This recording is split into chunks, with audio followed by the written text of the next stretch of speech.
Hi, ഞാൻ ലക്ഷ്മി കൃഷ്ണ, ഒരു skin care എന്തുസിയാസ്റ്റ്. ഇന്ന് നമ്മൾ ചെയ്യാൻ പോകുന്നത് നമ്മുടെ കൈമുട്ടിലെ കാൽമുട്ടിലൊക്കെ വരുന്ന ആ ഒരു ഡാർക്ക്നെസ്സില്, നമ്മുടെ കൈയുടെ നക്കിലൊക്കെ വരുന്ന ആ ഡാർക്ക്നെസ്സിനെ പറ്റിയിട്ട്, അതെങ്ങനെ മാറ്റാന്നുള്ളതിനെ പറ്റിയിട്ട്, എങ്ങനെ വരുന്നുള്ളതിനെ പറ്റിയിട്ടൊക്കെയാണ് നമ്മൾ ഇന്ന് ഈ വീഡിയോ ചെയ്യുന്നത്. പക്ഷെ അതിന് മുന്നേ ഞാൻ ആദ്യമായിട്ടാണ് കാണുന്നതെങ്കിൽ ഞാൻ സ്കിൻ കെയറും ഹെയർ കെയർ റിലേറ്റഡ് ആയിട്ടുള്ള വീഡിയോസ് ആണ് ചെയ്യാറുള്ളത്. അപ്പൊ മറ്റുള്ള വീഡിയോസും ഈ വീഡിയോ ഒക്കെ കണ്ട് ഇഷ്ടപ്പെട്ടാൽ ചാനൽ സബ്സ്ക്രൈബ് ചെയ്യാം. കണ്ടിട്ടും സബ്സ്ക്രൈബ് ചെയ്യാത്ത ആൾക്കാരാണെങ്കിൽ ഒന്ന് സബ്സ്ക്രൈബ് ചെയ്യട്ടോ. നിങ്ങളുടെ സബ്സ്ക്രിപ്ഷൻ ആണ് എനിക്ക് വീഡിയോസ് ഉണ്ടാക്കാനുള്ള എൻകറേജ്മെന്റ്. അപ്പൊ നമുക്ക് വീഡിയോയിലോട്ട് കിടക്കാം. നമ്മുടെ കൈമുട്ടില്, അതല്ലെങ്കിൽ കാൽമുട്ടില്, അതല്ലെങ്കിൽ നമ്മുടെ നക്കിൾസിന്റെ ഭാഗത്ത്, അതല്ലെങ്കിൽ നമ്മുടെ മറ്റുള്ള കാലിന്റെ ഭാഗങ്ങളിൽ, അതായത് നമ്മുടെ കണങ്കാലിന്റെ അവിടെയൊക്കെ ഡാർക്ക്നെസ് വരുന്ന പ്രധാനമായിട്ടുള്ള റീസൺ എന്ന് വെച്ചാൽ ഫ്രിക്ഷൻ കാരണമാണ്. അതായത് എവിടെയെങ്കിലും ഒരുപാട് നേരം ഒരയുന്നത് കൊണ്ടായിരിക്കും നമുക്ക് ആ ഡാർക്ക്നെസ് വരുന്നത്. തഴമ്പ് കാരണം അപ്പം അങ്ങനെ വരാൻ സാധ്യതയുണ്ട്. പിന്നെ അതല്ലാന്നുണ്ടെങ്കിൽ നമ്മൾ മുട്ടുകുത്തി, കൈമുട്ടോ കാൽമുട്ടോ കുത്തി ഒരുപാട് നേരം നിൽക്കുന്ന കാരണമൊക്കെ നമുക്ക് വരും. അല്ലെങ്കിൽ നമ്മൾ ഒരു ടൈറ്റ് ക്ലോത്ത്സ് ഇടുകയാണെന്നുണ്ടെങ്കിൽ നമുക്ക് വരാനുള്ള ചാൻസ്. പിന്നെ അല്ലാണ്ട് മെഡിക്കൽ റീസൺസ് വരികയാണെന്നുണ്ടെങ്കിൽ നമുക്ക് ഡയബറ്റിക് മെൽറ്റസ് ഉണ്ടെങ്കിൽ, അല്ലെങ്കിൽ ഒബിസിറ്റി ഒക്കെ വരുന്നെങ്കിൽ നമുക്ക് ചെറിയ രീതിയിൽ മറ്റുള്ള കഴുത്തിന്റെ ബേക്കിൽ അല്ലെങ്കിൽ നമ്മൾ തൊടയിടിക്കലൊക്കെ വരുന്നതിന്റെ കൂടെ അവിടെ ഒരു ഡാർക്ക്നെസ് വരാനുള്ള ചാൻസ് ഉണ്ട്. പിന്നെ ബൈ ഹെറിഡിറ്റേഡ്, അതായത് ജന്മന നമുക്ക് ഡാർക്ക്നെസ്, ഇപ്പൊ എനിക്കൊക്കെ ആണെങ്കിൽ ബൈ ബർത്ത് ആയിട്ട് തന്നെ കുറച്ച് ഡാർക്ക്നെസ് ആ ഏരിയയിലുള്ള ആളാണ്. അപ്പൊ അങ്ങനെ വരാനുള്ള ചാൻസ് ഉണ്ട്.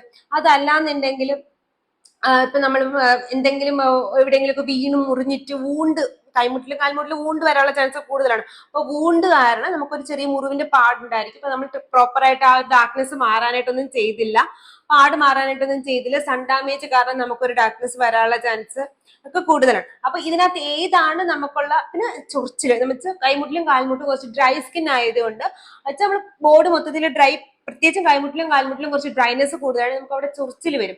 ആ ചൊറിച്ചിൽ കാരണം നമുക്ക് അവിടെ ഒരു ഡാർക്ക്നെസ് വരാനുള്ള ചാൻസ് കൂടുതലാണ്. പിന്നെ ഇൻ ജനറൽ ആയിട്ട് പറയുകയാണെങ്കിൽ നമ്മുടെ സ്കിൻ ഓഫ് കളറിലാണ് നമ്മൾ അറിയപ്പെടുന്നത്. അതായത് നമ്മൾ ബ്രൗൺ സ്കിൻ ടോൺ അല്ലെങ്കിൽ യെല്ലോ സ്കിൻ ടോണിലൊക്കെ വരുന്ന ആൾക്കാരാണെന്നുണ്ടെങ്കിൽ അത് നമുക്ക് കുറച്ച്, നമുക്ക് പിഗ്മെന്റേഷനിലോട്ട് പ്രോൺ ആണ്. നമുക്ക് പെട്ടെന്നൊരു ഡാർക്ക് സ്പോട്ട് അങ്ങനെയൊക്കെ വരാൻ, ഡാർക്ക് ഹൈപ്പർ പിഗ്മെന്റേഷൻ ഒക്കെ വരാൻ ചാൻസ് കൂടുതലാണ്. അപ്പൊ അത് കാരണം നമുക്ക് ഈ ഒരു ഡാർക്ക്നെസ് വരാനുള്ള ചാൻസ് കൂടുതലാണ്. അപ്പൊ ഏതാണ് നമ്മുടെ റീസൺ എന്ന് ഫസ്റ്റ് മനസ്സിലാക്കുക, എന്നിട്ട് അതനുസരിച്ച് ട്രീറ്റ് ചെയ്ത് മാറ്റുന്നതാണ് ഏറ്റവും ബെസ്റ്റ് ഇത് മാറാനായിട്ട്. അതല്ലാന്നുണ്ടെങ്കിൽ നമ്മളൊരു പ്രോപ്പറായിട്ട് ഒരു ക്രീമൊക്കെ മാത്രം ഇട്ടിട്ട് അതിന്റെ റീസൺ കണ്ടുപിടിക്കാതെ നമ്മൾ ചെയ്യുകയാണെന്നുണ്ടെങ്കിൽ അത് വീണ്ടും വീണ്ടും വന്നുകൊണ്ടിരിക്കും. അതായത് ഇപ്പൊ നമ്മൾ ഒരു കുടത്തിൽ വെള്ളം നിറച്ചുകൊണ്ടിരിക്കണം. നമുക്ക് വെള്ളം കുടത്തിൽ നിറച്ച്, കുടം നിറയെ വെള്ളം വേണം, നമ്മൾ വെള്ളം നിറച്ചുകൊണ്ടിരിക്കുകയാണ്. പക്ഷെ കുടത്തിന്റെ അടിയിൽ നിറയത്തില്ല. കുടത്തിന്റെ ഒരു സൈഡിൽ ഒരു ചെറിയ ഓട്ട ഉണ്ടെങ്കിൽ വെള്ളം ഓട്ടയിൽ കൂടെ പോവുകയും ചെയ്യും, കുടം നിറയാനും പോകുന്നില്ല. അപ്പൊ അതുപോലെ ആയിരിക്കും നമ്മൾ റീസൺ അറിയാതെ ട്രീറ്റ് ചെയ്യുമ്പോൾ ഉണ്ടാവുന്ന പ്രശ്നങ്ങൾ.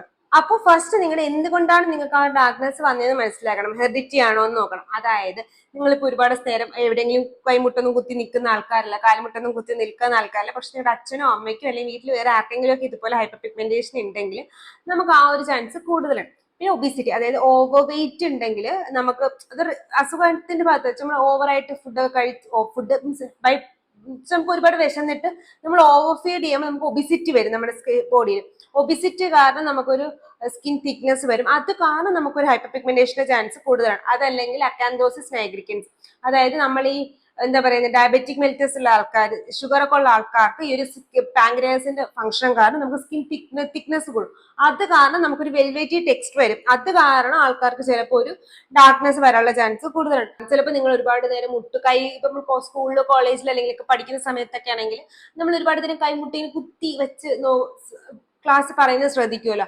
അത് ആ റീസൺ കാരണം നമുക്ക് ആ ഒരു കൈമുട്ടിൽ അങ്ങനെ ഒരു പാട് വരാൻ ചാൻസ് ഉണ്ട്. പിന്നെ നമ്മൾ ലോങ് സ്ലീവ് ഡ്രസ്സസ് ഇടുന്ന ആൾക്കാരാണെങ്കിൽ, നിങ്ങൾ നല്ല ടൈറ്റ് ആയിട്ടുള്ള ലോങ് സ്ലീവ്സ് ആണ് ഇടുന്നതെങ്കിൽ ആ ടൈറ്റ് ക്ലോത്ത് നമ്മുടെ മുട്ടിൽ ഇങ്ങനെ ഇത് ഒരുപാട് നേരം ഒരയുകയാണെന്നുണ്ടെങ്കിൽ നമുക്ക് എന്താ പറയുക, സ്കിന്നൊരു മൂവ്മെന്റ് ഉള്ള സ്കിന്നാണ്. അപ്പൊ അതിങ്ങനെ ഒരുപാട് നേരം ഒരയുന്നത് കാരണം നമുക്കൊരു ഡാർക്ക്നെസ് വരാൻ ചാൻസ് കൂടുതലാണ്. കാരണം കുറച്ച് ട്രോമ വരുമ്പോഴാണ് ഈ ഒരു ഹൈപ്പർ പിഗ്മെന്റേഷൻ വരുന്നത്. അത് കാരണം നമുക്കൊരു ഹൈപ്പർ പിഗ്മെന്റേഷൻ വരാനുള്ള ചാൻസ് കൂടുതലാണ്. പിന്നെ അതല്ലാന്നുണ്ടെങ്കിൽ നമ്മൾ എവിടെയെങ്കിലും പോയി മറിഞ്ഞിട്ട് വീണിട്ടും കാൽമുട്ടിലും കൈമുട്ടിലും ഒക്കെ നിറച്ച് പാടുകയാണ്. എന്റെ കാൽമുട്ട് നോക്കി കഴിഞ്ഞ് കഴിഞ്ഞാൽ ഇപ്പൊ സ്ഥിരമായിട്ട് വീഡിയോ കാണുന്ന എനിക്കറിയാം, ഷോർട്സിന്റെ എവിടെയെങ്കിലും ഒക്കെ എന്റെ കാല് ഷോർട്സ് ഫ്രോക്ക് ഒക്കെ ഇടുമ്പോഴത്തേക്ക് ചിലപ്പോ ഒരു വീഡിയോയിൽ എനിക്ക് റീസൺലി ഏതോ 3-4 മന്ത് ബാക്ക് ഒരു വീഡിയോയിൽ ഞാൻ ലിറ്ററലി എന്റെ കല മുറിവ് നിങ്ങൾക്ക് ഉണ്ടാവുകയും ചെയ്യും. ചിലപ്പോൾ പറഞ്ഞിരിച്ച് വീണ്ടും അടങ്ങിയിരിക്കുന്ന സ്വഭാവമില്ല. അപ്പൊ അങ്ങനെയൊക്കെ വരെ നമുക്ക് പാടുവരും. അപ്പൊ അതിനെയൊക്കെ നമ്മൾ എങ്ങനെ ടാക്കിൾ ചെയ്യാന്നുള്ളതാണ് നമ്മൾ ആദ്യം മനസ്സിലാക്കേണ്ടത്. പിന്നെ അടുത്തൊരു ഇമ്പോർട്ടന്റ് ആയിട്ടുള്ള കാര്യം എന്റെ കൂടെ പറയാനുള്ളതെന്ന് വെച്ചാൽ കൈമുട്ടിലും കാൽമുട്ടിലും അല്ലെങ്കിൽ നക്കിൾസിലും ഒക്കെ ഹൈപ്പർ പിഗ്മെന്റേഷൻ വരുന്നത് നോർമൽ ആണ്. എന്ന് വെച്ചാൽ അതൊരു ബ്യൂട്ടി പാർട്ട് ഓഫ് ഇതൊന്നും ബ്യൂട്ടി സ്റ്റാൻഡേർഡ് അങ്ങനത്തെ സാധനങ്ങളൊന്നുമില്ല. ആസ് ലോങ് ആസ് നമ്മുടെ സ്കിന്നും ബോഡിയും ഹെൽത്തി ആണെന്നുണ്ടെങ്കിൽ ആ ഹൈപ്പർ പിഗ്മെന്റേഷൻ നമ്മുടെ ബോഡിയുടെ ഭാഗമാണെന്നുണ്ടെങ്കിൽ അതൊരു പ്രശ്നമേ അല്ല. ഇത് പറയാൻ കാരണം എന്താണെന്ന് വെച്ചാൽ എനിക്ക് ഒരുപാട് പേരും DMസിലൊക്കെ അയക്കുന്നത്, ചേച്ചി എന്റെ കാൽമുട്ട് ഭയങ്കര ഡാർക്കാണ് ചേച്ചി, അതുകൊണ്ട് എനിക്ക് കോൺഫിഡൻസ് ഇല്ല, എനിക്ക് ഡ്രസ്സ് ഷോർട്ട് സ്കേർട്സ് പുറത്തിടാൻ ഭയങ്കര ആഗ്രഹമാണ് എനിക്ക് ഇടാനായിട്ട്, അതല്ലാന്നുണ്ടെങ്കിൽ ചേച്ചി എനിക്ക് ലോങ് സ്ലീവ്സ് ഇടുന്ന ഇഷ്ടമല്ല, പക്ഷേ എന്ത് ചെയ്യാൻ പറ്റും, എന്റെ കൈമുട്ട് ഭയങ്കര ഡാർക്കാണ്, അതുകൊണ്ട് ഞാൻ ലോങ് സ്ലീവ്സ് ആണ് കൂടുതലും പ്രിഫർ ചെയ്യുന്നത്, ചേച്ചി എനിക്ക് മാറ്റാനായിട്ട് റീസൺ പറഞ്ഞു സൊല്യൂഷൻ പറഞ്ഞു തരുമെന്ന് ചോദിച്ചിട്ട്. സംഭവം എന്ന് വെച്ചാൽ ഇതൊന്നും ഒരു ബ്യൂട്ടി സ്റ്റാൻഡേർഡ് അല്ല. ഈ പാർട്ട് ഓഫ് ഹൈപ്പർ പിഗ്മെന്റേഷൻ ഒക്കെ നമ്മുടെ ബോഡിയുടെ ഭാഗമാണ്. ഇപ്പൊ നമുക്ക് ഹൈപ്പർ പിഗ്മെന്റേഷൻ വരുന്നത് ഞാൻ പറയാം ഹെറിഡിറ്റി ആയിട്ട് വന്നതാണെന്നുണ്ടെങ്കിൽ നമുക്കൊന്നും ചെയ്യാൻ പറ്റില്ല. അതല്ലെങ്കിൽ നമ്മുടെ കയ്യിലിരിപ്പ് നമ്മൾ എവിടെയെങ്കിലും മറിഞ്ഞിട്ട് വീണിട്ടുണ്ടാവുന്നതാണെങ്കിൽ നമ്മൾ ലൈഫ് എൻജോയ് ചെയ്യുന്നതിനിടയിൽ വീഴപ്പം ഉണ്ടാകുന്ന പാടാണെങ്കിൽ അത് നമുക്ക് മാറ്റുന്ന ലൈഫ് എൻജോയ് ചെയ്യാതിരിക്കാൻ പറ്റില്ലല്ലോ. വീഴുപാട് വരും, നോർമലാണ്. ഇപ്പം ഡാൻസ് കളിക്കുമ്പോൾ നമ്മൾ വീഴും, അല്ലെങ്കിൽ സ്പോർട്സ് ചെയ്യുമ്പോഴും വീഴും, നടക്കുമ്പോഴൊക്കെ വീഴും, നോർമലാണ്. വന്നതിനെ മാറ്റുക എന്നുള്ളതാണ്. പിന്നെ അതുള്ളത് കൊണ്ട് ഷോർട്ട് സ്കേർട്ട് ഇടാതിരിക്കുന്നത് നമുക്ക് ഇഷ്ടമാണോ അത് ഇട്ടിട്ട് ചെയ്യുക, അത് ഇമ്പോർട്ടന്റ് ആയിരുന്നു. ഞാൻ അത് എടുത്ത് പറയാന്ന് വെച്ചാൽ ഈ വീഡിയോ ചെയ്യുന്ന തൊട്ട് മുന്നേ ഞാൻ ഇൻസ്റ്റയിൽ DMൽ കണ്ട ഒരു ക്വസ്റ്റ്യൻ ആയിരുന്നു. ഞാൻ പുള്ളിക്കാർക്ക് റീസൺ ആൻസർ കൊടുക്കുകയും ചെയ്തു തോന്നുന്നു. നമ്മൾ അതൊന്നൊരു റീസണേ അല്ല എന്നുള്ള കാര്യം പറഞ്ഞിട്ട്. അപ്പൊ അതൊന്നും റീസൺ അല്ല. നിങ്ങൾക്ക് കാൽമുട്ടിൽ പിഗ്മെന്റേഷൻ ഇപ്പൊ എന്താ കാൽമുട്ടിലല്ല, അത് കുഴപ്പമില്ല, അതൊന്നും ഇട്ടാൽ മതി, ഷോർട്ട് സ്കേർട്ട് ഇട്ടാൽ മതി, അതൊന്നും പ്രശ്നമില്ല. ഇപ്പം പക്ഷെ മാറ്റാനായിട്ട് നമുക്ക് ട്രൈ ചെയ്യുന്ന ഹെറിഡിറ്റി അല്ല, നമ്മൾ സൺ ഡാമേജ് കൊണ്ടൊക്കെയാണ് വന്നത്, അതല്ലെങ്കിൽ ഫ്രിക്ഷൻ കാരണമൊക്കെയാണ് വന്നത്, നമുക്ക് മാറ്റിയെടുക്കാൻ പറ്റുമെങ്കിൽ മാറ്റാനും പറ്റും, മാറ്റുന്നതുകൊണ്ട് മാറ്റിയെടുക്കാൻ പറ്റും. പക്ഷെ കംപ്ലീറ്റ്ലി മാറിയില്ലെങ്കിൽ നമുക്ക് അത് കാരണം നമ്മുടെ വേ ഓഫ് ഡ്രസ്സിങ് നമുക്ക് മാറ്റാൻ പറ്റില്ലല്ലോ. നിങ്ങൾ ഇഷ്ടമുള്ള ഡ്രസ്സ് ഇടുക, നമുക്ക് അതിന്റെ സൈഡ് കൂടുതൽ മാറ്റാനും നോക്കാം. നേരത്തെ പറഞ്ഞാൽ ഇപ്പൊ നമുക്ക് ഡയബറ്റിക് ഒക്കെ കാരണമാണെങ്കിൽ നിങ്ങൾ ബ്ലഡ് ടെസ്റ്റ് ചെയ്ത് ഡോക്ടറെ കണ്ട് മെഡിസിൻ എടുക്കേണ്ടി എന്ന് വരും. ഒബിസിറ്റി ആണെങ്കിൽ നന്നായിട്ട് എക്സസൈസ് ചെയ്താൽ തന്നെ മാറും. ഇതൊക്കെയാണ് റീസൺസ് എന്ന് മനസ്സിലായി. ഇനി വന്നതിന് നമുക്ക് എങ്ങനെ മാറ്റുക എന്നുള്ളതും പറ്റി നമുക്ക് നോക്കാം. അതിന്റെ കൂടെ കുറച്ച് ട്രിക്കുകളും പറഞ്ഞുതരാം, കുറച്ച് ഈസിലി പെട്ടെന്ന് മാറ്റാനായിട്ട്. അപ്പൊ ഞാൻ എപ്പോഴും പറയുന്നതാണ്, നമ്മുടെ ചാനലിന്റെ like one of the key ingredient ആയിട്ട് നമ്മൾ പറയുന്നതാണ് കോജിക് ആസിഡ്. നിങ്ങൾക്ക് ഹൈപ്പർ പിഗ്മെന്റേഷൻ ഉണ്ടെങ്കിൽ അത് മാറ്റാൻ ഏറ്റവും നല്ല one of the ingredient, daily use ചെയ്യാൻ പറ്റിയ ഇൻഗ്രീഡിയന്റ് ആണ് കോജിക് ആസിഡ്.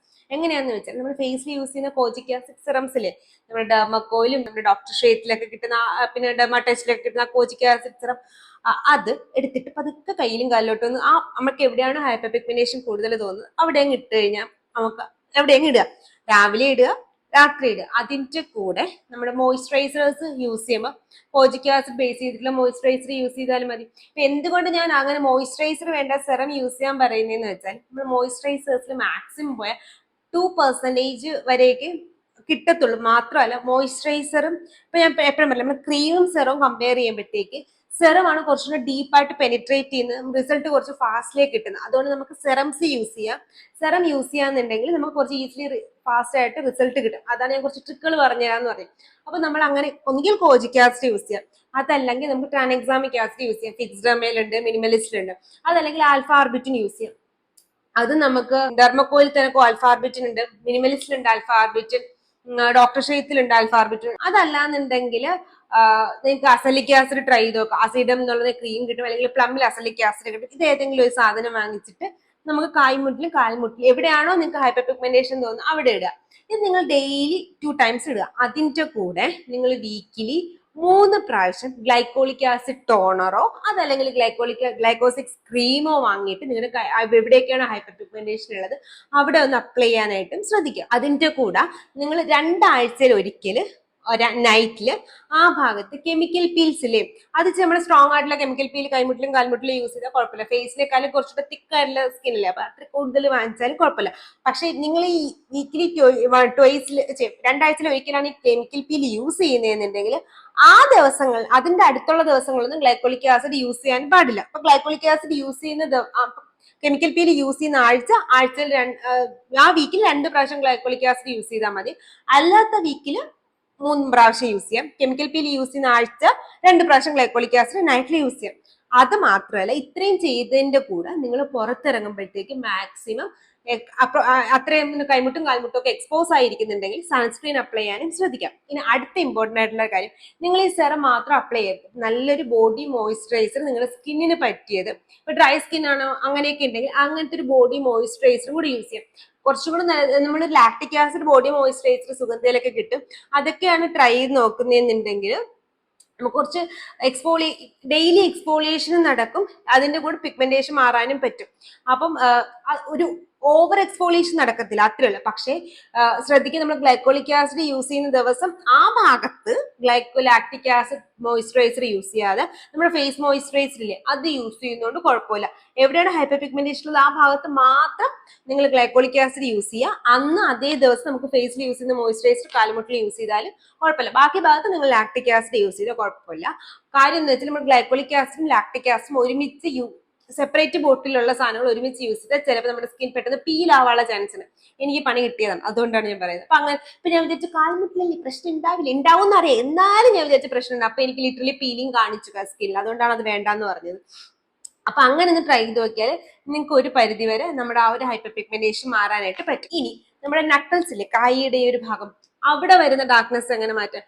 ഇത് വരുന്ന ഏറ്റവും ഇമ്പോർട്ടന്റ് ആയിട്ട് യൂസ് ചെയ്യുന്നത് ടൈറോസിനേസ് ഇൻഹിബിറ്റേഴ്സിനേക്കാൾ ഏറ്റവും നല്ലത് എന്താണെന്ന് പറഞ്ഞിട്ട് സൺസ്ക്രീൻ ആണ്. എന്തുകൊണ്ടെന്ന് വെച്ചാല് നമ്മുടെ ഏറ്റവും കൂടുതൽ ഇവിടെ ഈ കൈമുട്ടിലൊക്കെ വരുന്ന പിഗ്മെന്റ്, ഈ കൈയുടെ നമ്മൾ ഫിംഗേഴ്സിലും നക്കിൾസിലും വരുന്ന പിഗ്മെന്റേഷൻ ഏറ്റവും ഇമ്പോർട്ടന്റ് ആയിട്ടുള്ള കാര്യം സൺലൈറ്റ് ആണ്. അപ്പൊ നമുക്ക് സൺ പ്രൊട്ടക്ഷൻ ഉണ്ടാവും, പകുതി ഒരു പരിധി വരെ നമ്മൾ സൺ പ്രൊട്ടക്ഷൻ കിട്ടുകയാണെന്നുണ്ടെങ്കിൽ നമുക്ക് ആ ഒരു വന്ന പിഗ്മെന്റേഷൻ ഇന്റൻസിറ്റി കുറയ്ക്കുക. അത് മാറ്റാനായിട്ട് ഞാൻ നേരത്തെ പറഞ്ഞ പോലെ നിങ്ങൾ ഏത് സെറമാണോ നിങ്ങളുടെ കാലിൽ ഹൈപ്പർ പിഗ്മെന്റേഷന് വേണ്ടി യൂസ് ചെയ്യുന്നത് അത് തന്നെ കയ്യിൽ യൂസ് ചെയ്താലും മതി. പിന്നെ ഗ്ലൈക്കോളിക് ആസിഡ് യൂസ് ചെയ്യുന്നുണ്ടെങ്കിൽ അത് വീക്ക്ലി 1 പ്രാവശ്യം 2 പ്രാവശ്യം മാത്രം യൂസ് ചെയ്താൽ മതി. നമ്മുടെ കൈ കുറച്ചും കൂടെ സോഫ്റ്റ് അല്ലേ, മുട്ടുകളെ സംബന്ധിച്ചിടത്തോളം കൈ കുറച്ചും കൂടെ സോഫ്റ്റ് അല്ലേ, അതുകൊണ്ടാണ് അവിടെ കുറച്ച് യൂസ് ചെയ്താൽ മതി. പീലും അവിടെ യൂസ് ചെയ്യുന്നതുകൊണ്ട് കുഴപ്പമില്ല, പക്ഷെ 3 വീക്സ് 1 ടൈം ഒക്കെ ആ പീല് യൂസ് ചെയ്താൽ മതി. അപ്പൊ അങ്ങനെ യൂസ് ചെയ്യുകയാണെങ്കിൽ ഒരു ഞാൻ ലൈക് ഡേറ്റ് പറയുന്നില്ല, കാരണം നമ്മൾ ഓരോരുത്തരുടെയും സ്കിൻ സൈക്ലിംഗ് വ്യത്യാസമാണ്. 7 ദിവസം കൊണ്ട് നിങ്ങൾക്ക് റിസൾട്ട് കിട്ടും അങ്ങനെ നമുക്ക് പറയാൻ പറ്റത്തില്ല, കാരണം ഓരോരുത്തരുടെയും സ്കിൻ സൈക്ലിംഗ് വ്യത്യാസമാണ്. പക്ഷെ നിങ്ങൾ ഒരു 1 to 2 months കഴിയുമ്പോൾ നിങ്ങൾക്ക് റിസൾട്ട് കാണിച്ചു തുടങ്ങും. കംപ്ലീറ്റ്ലി മാറുമെന്ന് ഞാൻ പറ്റില്ല, പക്ഷെ നിങ്ങൾക്ക് റിസൾട്ട് മനസ്സിലാവും. അങ്ങനെ ചെയ്ത് നോക്കിയാൽ നമുക്ക് ഒരു പരിധിവരെ കൈമുട്ടിലെയും കാൽമുട്ടിലെയും ഡാർക്ക് പിഗ്മെന്റേഷൻസ് മാറ്റാൻ പറ്റും. പിന്നെ നിങ്ങൾ ഇപ്പൊ മാറ്റുന്നത് എങ്ങനെയാണെന്ന് മനസ്സിലായി. ഇനി നമ്മൾ എന്തൊക്കെ ശ്രദ്ധിക്കണം, ഇത് ഇനി വരാതിരിക്കാൻ വേണ്ടി എന്തൊക്കെ ശ്രദ്ധിക്കണം എന്ന് പറഞ്ഞു. ഓൾറെഡി മാറ്റാനുള്ള കാര്യങ്ങളൊക്കെ ഞാൻ പറഞ്ഞു. ഇനി നമ്മൾ ശ്രദ്ധിക്കേണ്ട കുറച്ച് പ്രിവെൻഷൻ കാര്യങ്ങൾ എന്തൊക്കെയാന്ന് വെച്ചാൽ, നിങ്ങൾ കൈമുട്ടും കാൽമുട്ടും ഒക്കെ ഒരുപാട് നേരം കുത്തി നിൽക്കുന്ന ആൾക്കാരാണെങ്കിൽ മാക്സിമം സോഫ്റ്റ് ആയിട്ടുള്ള സാധനങ്ങൾ കൈമുട്ടിലും കാൽമുട്ടിലും തട്ടാനായിട്ട് ശ്രദ്ധിക്കാം. ഒരുപാട് ഫ്രിക്ഷൻ അങ്ങോട്ട് കൊടുക്കാതിരിക്കാനായിട്ടുള്ള കാര്യങ്ങൾ ശ്രദ്ധിക്കാം. പിന്നെ അതുപോലെ നിങ്ങൾക്ക് ഒരു മുറിവ് വന്നു കഴിഞ്ഞാൽ മാക്സിമം അത് പൊളിച്ച് കളയാതെ, കൈമുട്ടിലെ മേലും പൊളിച്ച് കളയുന്ന സ്വഭാവം ഉണ്ടായിരിക്കും എന്നെ പോലെ. എനിക്ക് അങ്ങനത്തെ സ്വഭാവമുണ്ട്, ഇപ്പോഴാണത് മാറിക്കിട്ടെ. അതെന്ന് വെച്ചാൽ ഒന്ന് ഇപ്പൊ വീണിട്ടാണ് നമുക്ക് ആ ഒരു ഹൈപ്പർ പിഗ്മെന്റേഷൻ വരുന്നത്, അല്ലെങ്കിൽ നിങ്ങൾ വീണ് കഴിഞ്ഞു ഇപ്പൊ നിങ്ങൾക്ക് ഹൈപ്പർ പിഗ്മെന്റേഷൻ വരാതെ പ്രിവെന്റ് ചെയ്യണമെന്നുണ്ടെങ്കിൽ ഫസ്റ്റ് ചെയ്യേണ്ടതെന്ന് വെച്ചാൽ മുറിവ് ജസ്റ്റ് ഒന്ന് കൊണ്ട് ചെറുതായിട്ടൊന്ന് ഹീലായി, നമുക്കറിയാലോ വെള്ളം തന്നെ കുഴപ്പമൊന്നുമില്ല, ഒന്ന് ഹീലായി എന്ന് മനസ്സിലായി നമ്മൾ ഏതെങ്കിലും ഒരു ടൈറോസിനേസ് ഇൻഹിബിറ്റർ ഗ്ലൈക്കോളിക് ആസിഡ്സിലോട്ട് പോകണ്ട, acid in the sense lactic acid glycolic acid അങ്ങോട്ടല്ല, നമ്മൾ വേറെ ഏതെങ്കിലും ഒരു ഹൈപ്പർ പിഗ്മെന്റേഷൻ നിങ്ങൾ ഫേസിൽ യൂസ് ചെയ്യുന്നുണ്ടെങ്കിൽ അത് പതുക്കെ അപ്ലൈ ചെയ്യുക. അതിന്റെ കൂടെ ആ ഭാഗത്ത് മസ്റ്റ് ആയിട്ട് യൂസ് ചെയ്യേണ്ട സാധനമാണ് സൺസ്ക്രീൻ. കാര്യം എന്ന് വെച്ചാൽ സൺസ്ക്രീൻ ഇടുമ്പോഴത്തേക്ക് നമുക്ക് ആ സ്കിന്നിന് അത്ര ഒരു ഹൈപ്പർ പിഗ്മെന്റേഷൻ വരാതെ ഒരു പരിധി വരെ പ്രിവെന്റ് ചെയ്യാനായിട്ട് പറ്റും. അപ്പൊ അങ്ങനെയും കൂടെ ഒന്ന് ട്രൈ ചെയ്ത് നോക്കിയാൽ നിങ്ങൾക്ക് വൂണ്ട് കാരണം ഉണ്ടാവുന്ന ഹൈപ്പർ പിഗ്മെന്റേഷൻ പ്രിവെന്റ് ചെയ്യാൻ പറ്റും. പിന്നെ നിങ്ങൾ കൈമുട്ടും കാൽമുട്ടും കുത്തി നിൽക്കുന്ന ആൾക്കാരാണെങ്കിൽ, കൈ കുത്തി നിൽക്കുന്ന ആൾക്കാരാണെങ്കിൽ അനാവശ്യമായിട്ട് മാക്സിമം മുട്ട് കുത്താതിരിക്കാൻ ശ്രദ്ധിക്കുക. പിന്നെ നിങ്ങൾ സ്പോർട്സിന്റെ ഭാഗമായിട്ട് ഡാൻസിന്റെ ഭാഗമായിട്ട് മുട്ട് കുത്തുന്ന ആൾക്കാരാണെങ്കിൽ മാക്സിമം പിഗ്മെന്റേഷൻ വേണ്ടാന്നുണ്ടെങ്കിൽ നീ ക്യാപ്പോ അങ്ങനെ എന്തെങ്കിലും യൂസ് ചെയ്യാനായിട്ട് ശ്രദ്ധിക്കുക. നമ്മൾ എപ്പോഴായാലും മുട്ടിനൊന്ന് കുറച്ചുകൂടി സോഫ്റ്റ് ആയിട്ടുള്ള സാധനങ്ങൾ കൈമുട്ടിലും കാൽമുട്ടിലും കൊടുക്കാൻ നിന്ന് കഴിഞ്ഞാൽ ഒരു പരിധി വരെ നമുക്ക് ആ ട്രോമ പ്രിവെന്റ് ചെയ്യാൻ പറ്റും. കാരണം നമ്മുടെ ഡെയിലി ലൈഫിൽ ഒന്ന് മാറ്റിയിട്ട് നമുക്ക് അത്ര ഇമ്പോർട്ടന്റ് അല്ല ഈ ഹൈപ്പർ പിഗ്മെന്റേഷൻ, അത് നമുക്ക് എപ്പോഴും അറിയാവുന്നതല്ലേ.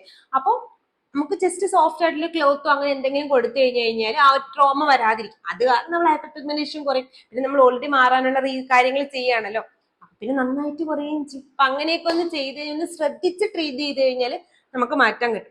പിന്നെ നിങ്ങൾക്ക് വേണമെന്നുണ്ടെങ്കിൽ വീക്കിലി വൺസ്, ഇപ്പം വീക്കിലി പറയത്തില്ലേ, ഇപ്പം നിങ്ങൾ കെമിക്കൽ പീൽ ഒന്നും ചെയ്യാത്ത ദിവസങ്ങളിലോ അല്ലെങ്കിൽ വേറെ ഏത് കെമിക്കൽ പീൽ രണ്ടാഴ്ച ഒരിക്കൽ കെമിക്കൽ പീൽ ചെയ്തു, ഒരാഴ്ച സ്കിപ്പ് ചെയ്ത് 4th വീക്കിൽ കെമിക്കൽ പീലിന് പകരം ഒരു ബോഡി സ്ക്രബ് ഏതെങ്കിലും യൂസ് ചെയ്യുക. അപ്പൊ അവിടോട്ട് നന്നായിട്ട് സ്ക്രബ് ചെയ്ത് ഫിസിക്കൽ എക്സ്ഫോളിയേഷൻ നമുക്ക് ബോഡിക്ക് വേണ്ടിയുള്ളത് കിട്ടും. അതൊന്ന് ട്രൈ ചെയ്ത് നോക്കുന്നതുകൊണ്ട് കുഴപ്പമില്ല. പിന്നെ അടുത്തത് ഈ ചകിരി, ഈഞ്ച, ലോഫ ഇങ്ങനെയുള്ള സാധനങ്ങൾ അവിടെ ഇട്ടിട്ട് അധികം ഉരയ്ക്കേണ്ട ആവശ്യമില്ല. കാര്യം എന്ന് വെച്ചാൽ അത് അഴുക്കല്ല, നമ്മുടെ സ്കിന്നിന്റെ കളറാണ്.